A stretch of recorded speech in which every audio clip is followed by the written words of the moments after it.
मन को शांत और स्थिर करने के लिए भगवान कृष्ण ने बताए हैं दो उपाय। किसी भी चीज को समझने के लिए सबसे पहले मन को शांत रखना चाहिए और फिर काम पर ध्यान देना चाहिए, क्योंकि हम मन से ही प्रश्न खोज लेते हैं और मन में ही जवाब देकर बैठ जाते हैं। भगवान कृष्ण ने मन को शांत रखने के लिए दो चीजें बताए हैं। भगवद गीता में भगवान श्री कृष्ण कहते हैं, मन का बेचैन होना उसका स्वभाव है। हमारे मन को लगता है कि अगर वह अलग अलग बातों के बारे में सोचता रहेगा तो हमें आने वाली हर मुश्किल और मुसीबत से बचा लेगा। पर ऐसा होता नहीं है। हम अपने जीवन का काफी अधिक समय सोच विचार करके परेशान होने में निकाल देते हैं। भगवान श्री कृष्ण कहते हैं कि मन का ये स्वभाव बदलना मुश्किल जरूर है, असंभव नहीं। अच्छा, अब आप एक बात बताएं, क्या आप कौए को कह सकते हैं कि वो कांव कांव की आवाज ना करे? या फिर क्या आप किसी मेढक को कह सकते हैं कि वह पानी देखते ही ऊंची छलांग ना मारे? हमारे मन का भी कुछ ऐसा ही है।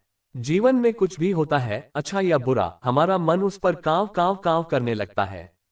कांव कांव से मेरा मतलब है चिंता करना, व्याकुल होना। कोई बुरी बात होती भी नहीं है और मन परेशानी की ऊंची ऊंची लपटें लेने लगता है।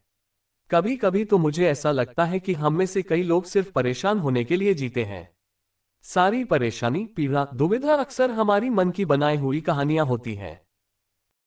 भगवान श्री कृष्ण हमें हमारे मन को शांत और स्थिर करने के लिए दो उपाय देते हैं। पहला, ध्यान लगाना या मेडिटेट करना। दूसरा, वैराग्य भाव सीखना। अब ध्यान या मेडिटेशन शब्द सुनते ही आप में से कई लोग कहेंगे कि आप आंख बंद कर सांसें अंदर बाहर नहीं ले सकते। यहां हम सब गलती कर बैठते हैं। मेडिटेशन या ध्यान का मतलब सिर्फ आंख बंद कर बैठना नहीं होता। मेडिटेशन का मतलब होता है अपना पूरा ध्यान किसी चीज पर लगाना और उसे हटने नहीं देना। अगर आप रोटी बना रहे हैं तो सिर्फ उस बात पर ध्यान दीजिए। अगर आप पिक्चर देख रहे हैं तो अपना पूरा ध्यान पिक्चर पर लगाएं। यह मत सोचिए कि पिक्चर देखकर आप अपना कितना वक्त बर्बाद कर रहे हैं।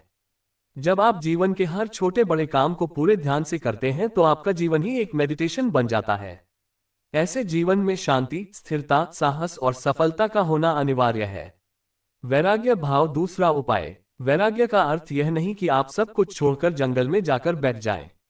वैराग्य का सच्चा अर्थ है कि आप जो काम कर रहे हैं उसका क्या नतीजा या रिजल्ट निकलेगा उसकी चिंता ना करें।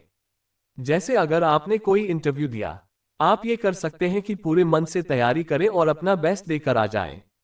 वह नौकरी मिलना या ना मिलना आपके हाथ में नहीं है। इस नतीजे के पीछे अलग अलग चीजें हैं जो आपके बिल्कुल कंट्रोल में नहीं। तो जिस चीज के बारे में आप कुछ कर नहीं सकते उसके बारे में चिंता भी ना करें। यही वैराग्य का सच्चा मतलब होता है। और यही है भगवान श्री कृष्ण का दूसरा उपाय, मन को चिंता की लपटों से बचाने का। याद रखिए, आप पूरे के पूरे इंसान हैं। समझदारी, संयम और कुशलता से भरे इंसान।